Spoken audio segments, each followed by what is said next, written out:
Welcome to LexTalk World Talk Show presented by Clickaway Creators. Today we have Mohammad Zaryab Jamal Rizvi with us. He's a first generation lawyer and a trained mediator, having over 16 years of rich and diverse experience in the field of law. He's a founding partner of LCZF law firm. He's board member of UP Waqf Board, advocate Supreme Court, trained mediator, board member, industry Gita University, and he's awarded with a number of awards. But yes, he was recently awarded with Young Achiever in the field of law under the age of 40. So now, without further ado, let's dive into know more about him. So, hi, Mr. Rizvi. Thank you so much for joining us. Hi, Nikhil. It's a pleasure to talk to you. Yeah. Pleasure is all ours, sir. Now, Mr. Rizvi, first of all, I would like to ask you, if you can tell us about your journey being a first generation lawyer and that to starting your practice as an independent lawyer from day one of your practice. Oh, Nikhil, this is something which is very close to me. I mean, the journey which I have had, uh, to summarize, I'll just say I love my story. This is a story which is like I've lived for 16 years, and for me, it was difficult. I mean, we usually tell when you summarize things, we usually tell the snippets of how it happened. But yes, to be a first generation lawyer, and that too in an unknown city. For me, Delhi was an unknown city. We have been born and brought up in Lucknow, studied in Pune from one of the premier institutes, Symbiosis, and then to make a choice to move to this city, it was difficult. And I mean, I'm sure many may have adopted this route earlier also, but for me, it was something which I wanted to do a lot of things, and the freedom which I wanted and was not there. So I made this choice, put in all the efforts, all that I had. So 17 years have now gone by, and I'm happy that I've made some name, and for me, all these years.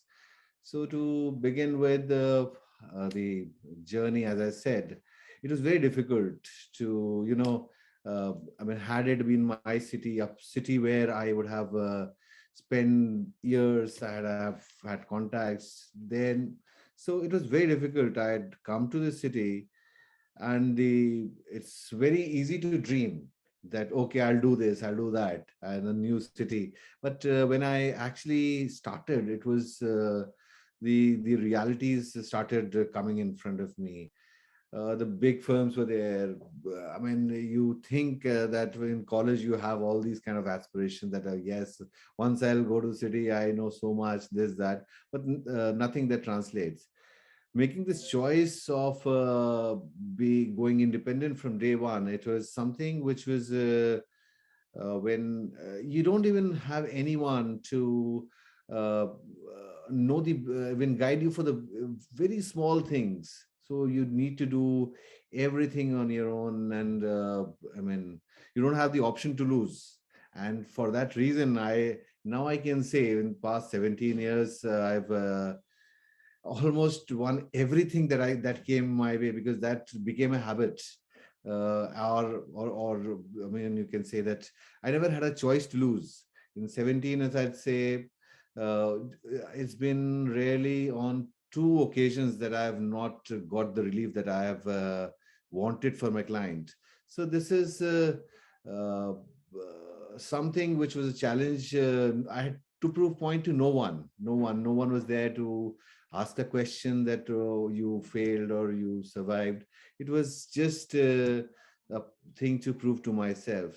Yes, I mean, many people come to me to seek this thing, that whether we should take the same route. I am not very sure what others may get in the way, but for me, it has been something which has given me a lot of satisfaction, and I do things which I want to do. And professionally, I have the freedom as well to cater to the kind of cases that wish to do, and have time for my spending my life on my own terms. So this is something which is there. But then it has been a very um, I, I'll be happy to say a successful story or a journey. But yes, it has its own challenges, and one should. I recently have seen the trend that a lot of youngsters tend to go in the same, choose this same line, but then it is very, what do you say?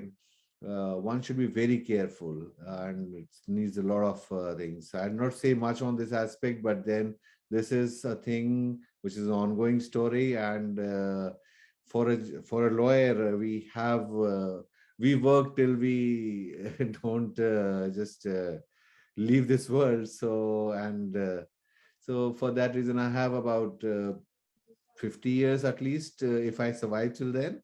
So if so, this time that I've spent already is a very small uh, drop from that, and I that's the reason I say I can't say whether I've been successful or not, but long way to go. So that's about it. I can go on, but then I should refrain, because this, to summarize 17 years in such a small span is slightly difficult. So anything else you would want to know, Nikhil? All right, Mr. Rizvi, that was beautifully explained. And now I would like to ask you about a complex legal issue that you worked on, and also describe the complexity and tell us how you approached it. And again, thank you for asking this question. I have this would be in continuation to what I was speaking. The Because of the choice, the right to make your choices. I've done many cases. I have a lot of clients, but there's few cases which are very close to you. One such being, and not to discuss any commercial disputes here or anything else, I have had the privilege to serve the best in the industry, the Fortune 500s, the MNCs. But a case which was very close to me uh, is not related to any of them. And this is something where I think I made a difference to the society and to the system as well.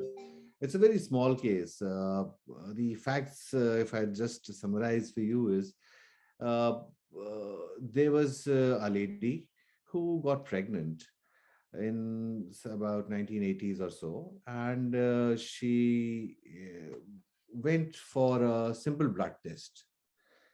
Uh, in a remote district of UP, Uttar Pradesh, India. So she got her blood test done. She was told that her blood group was B positive. Okay, fine.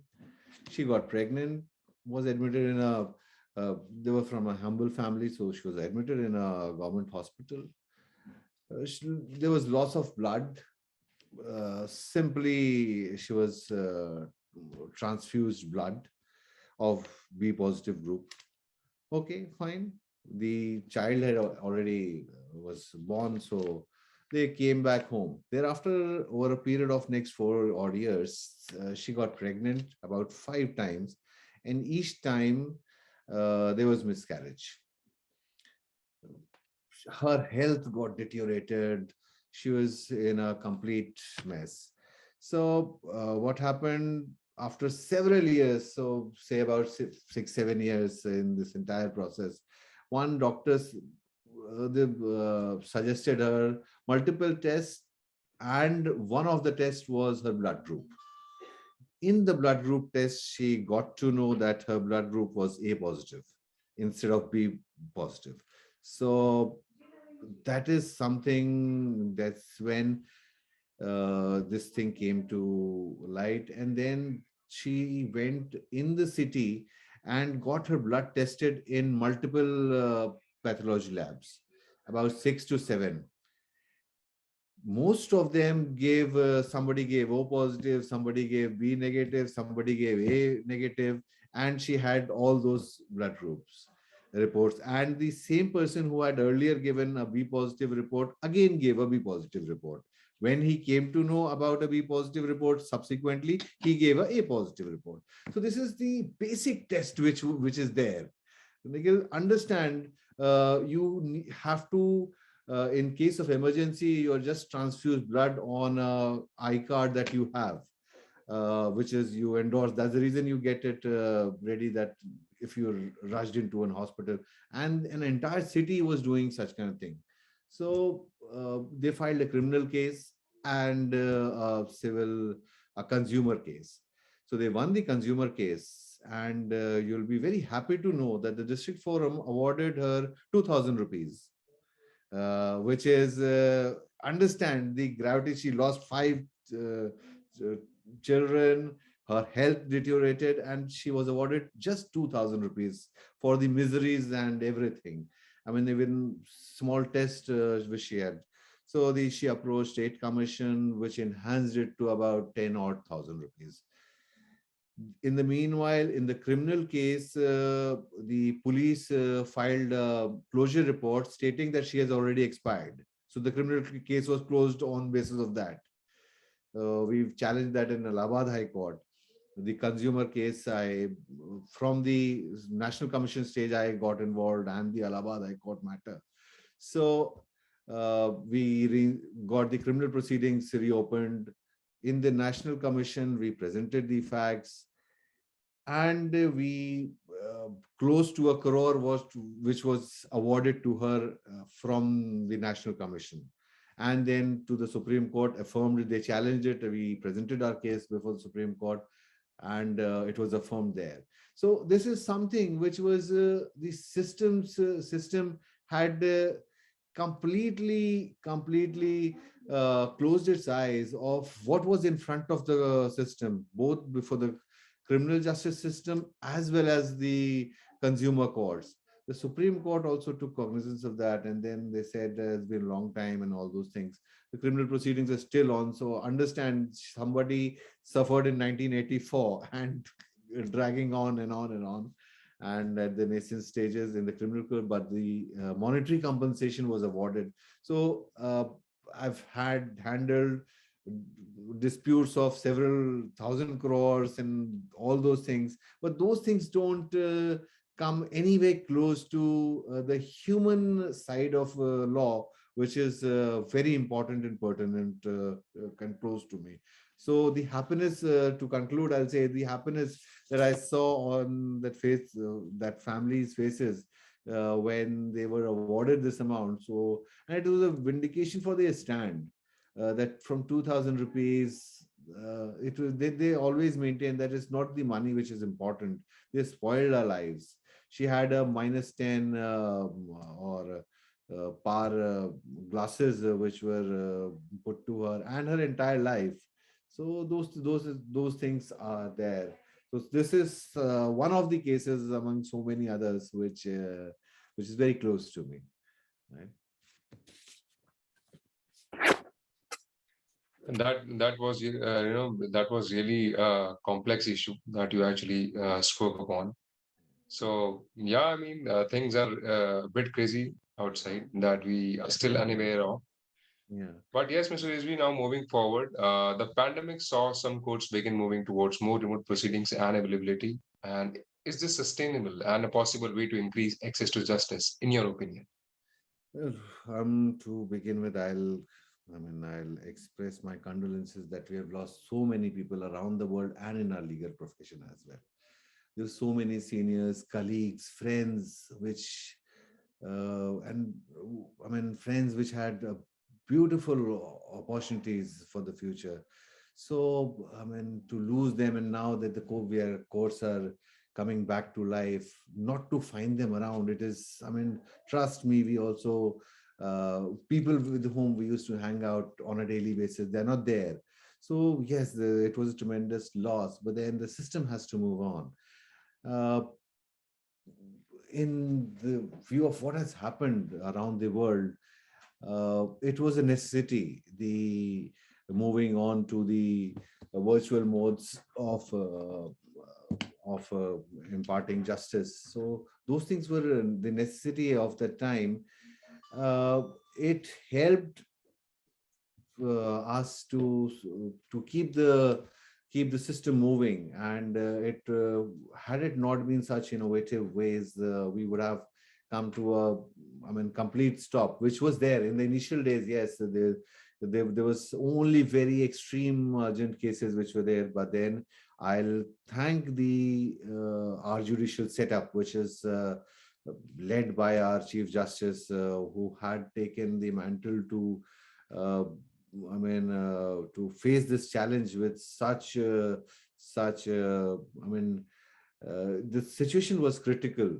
The question was whether to risk the entire, because the Chief Justice, he heads all, I mean, he's our boss, and he has the responsibility of us as well as uh, all the litigants who come to the courts across the country. So he led from the front, and uh, we we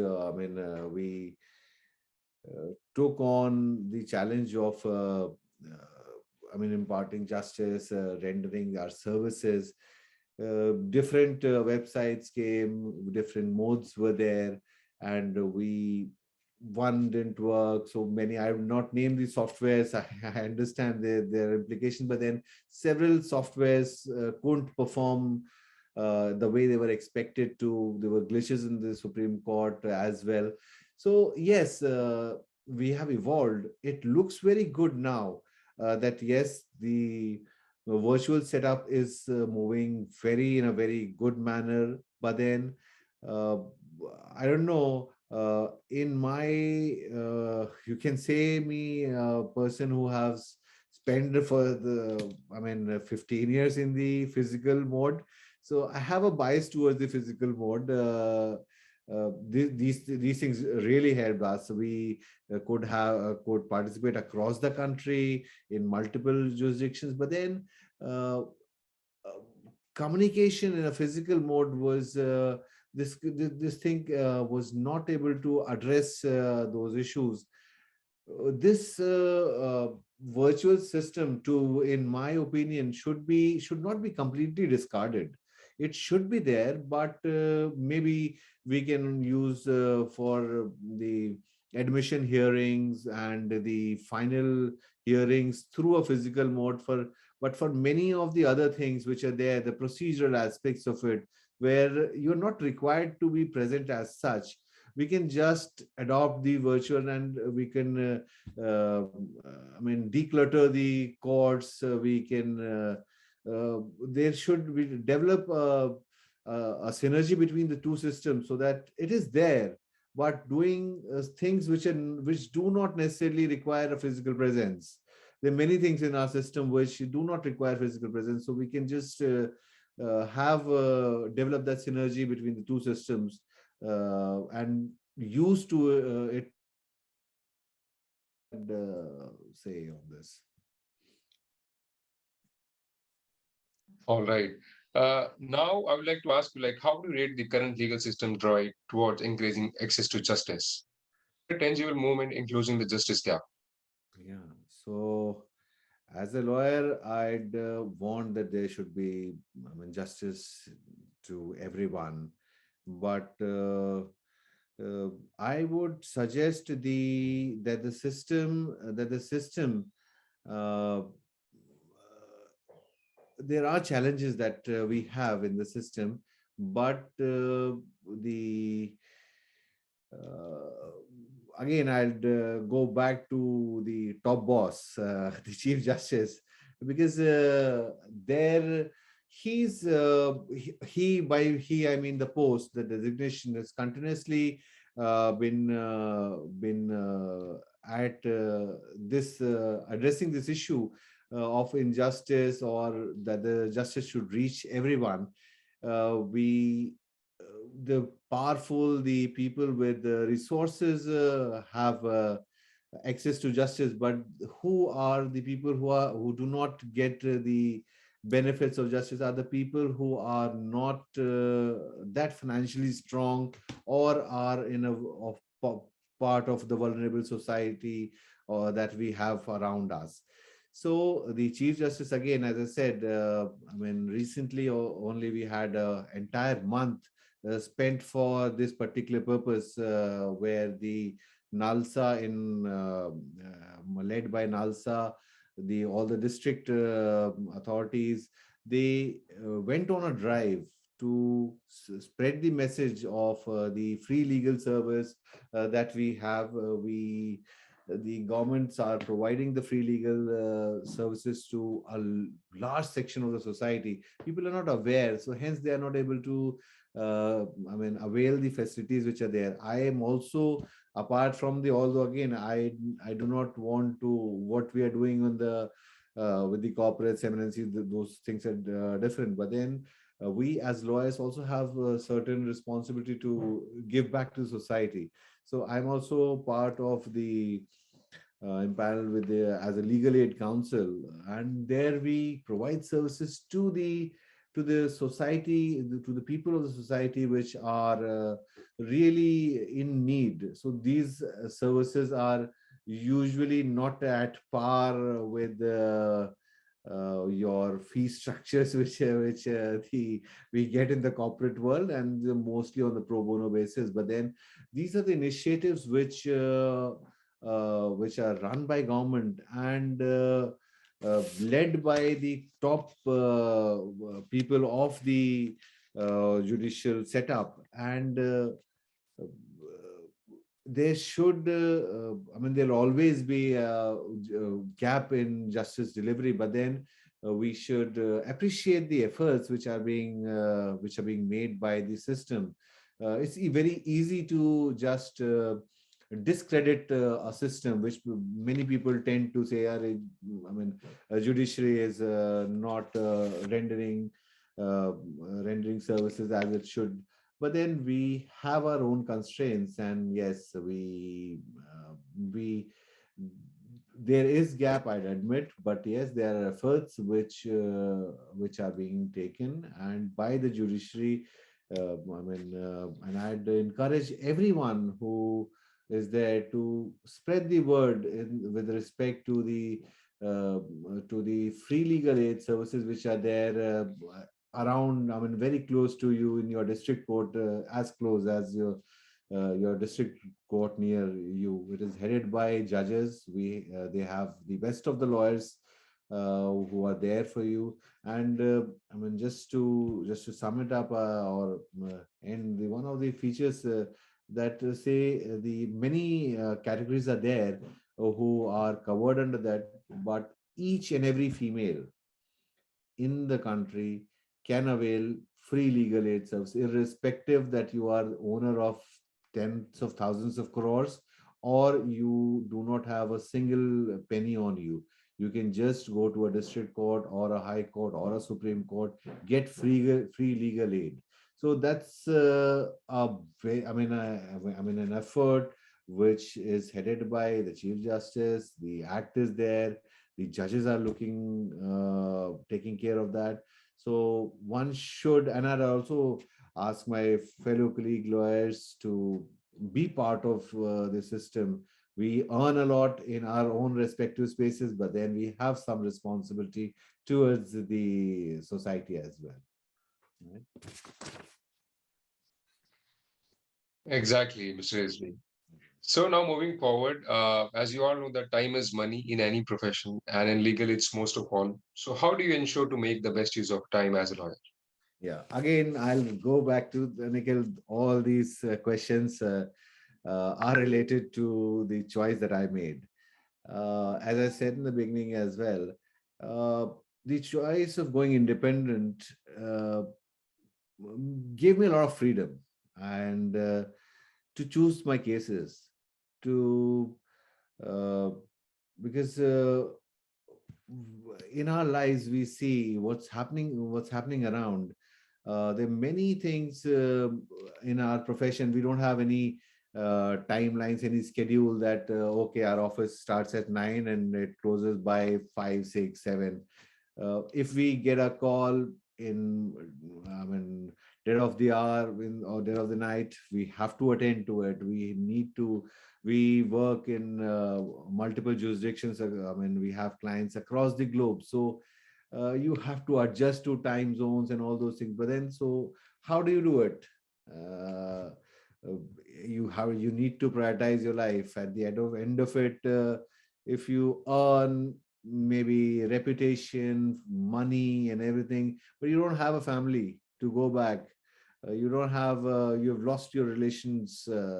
So that's something which, fortunately, is one of the fruits of my choice, that I never had that kind of constraints on me, that okay, I need have to follow orders of anyone.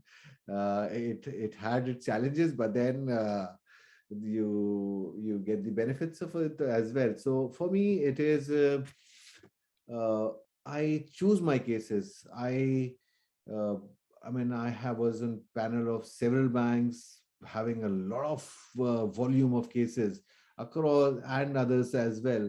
So you need to make a choice. Look, because doing monotonous work doesn't interest me. I, I mean, the legal profession is a passion for me. It is not just something which I need to I do for a living. It is so, for that reason, financial and other things are not that important. I made choices of returning huge number of cases, because the monotonous kind of work, it doesn't interest me. I need challenging challenges in life. So, and that's what enhances our capable analytical capabilities and the skill set that we enhance. So, I mean, uh, that's the only time is the only commodity that I sell. If so, doing good work, using my time, rather than doing 1,000 cases, and I mean, where you are not honest to the cause, it is better to I mean, in place of 1,000, I'll do 10. I don't mind, or 5. I do not go for volumes. In terms of money, if you are putting in, choosing your cases, just the 10 cases or the 5 cases, and you are in a position to return cases, you can charge as per what you. So it's not about the financial loss or anything, but then the work should be quality work. You need to deliver, and live up to your commitments. People tend to choose volumes, but then if we falter on our delivery, because as a lawyer, maybe a civil lawyer, we a company's future maybe would be at what how I perform in a court, how attentive I am in my cases, or if I am on the criminal side, a person's life may be at stake if I just am not that attentive. So, yes, apart from the personal choices of my family time and the others, I usually tend to keep my volumes low, and that's an intentional decision. And as I said in my answer to your first question, I tend to make very tough choices, and I mean, that has been my trend in past 17 years, and I don't see any reason that it would change. So yes, I would value my time and keep time for my family and other things. Right. Okay, Nikhil. I guess that's where I conclude your answer to this. Right. And thank you so much for sharing such great insight with us, Mr. Rizvi. And we look forward to having a chat with you again in the future on similar Sure. topics in the international legal world. So, for our viewers, if you like this chat with Mr. Rizvi, please like and share this video and also subscribe to Clickaway Creators YouTube channel if you appreciate what we do. And you have more coming from the legal space. So, this is Nikhil from LexTalk World signing off. Thank you so much.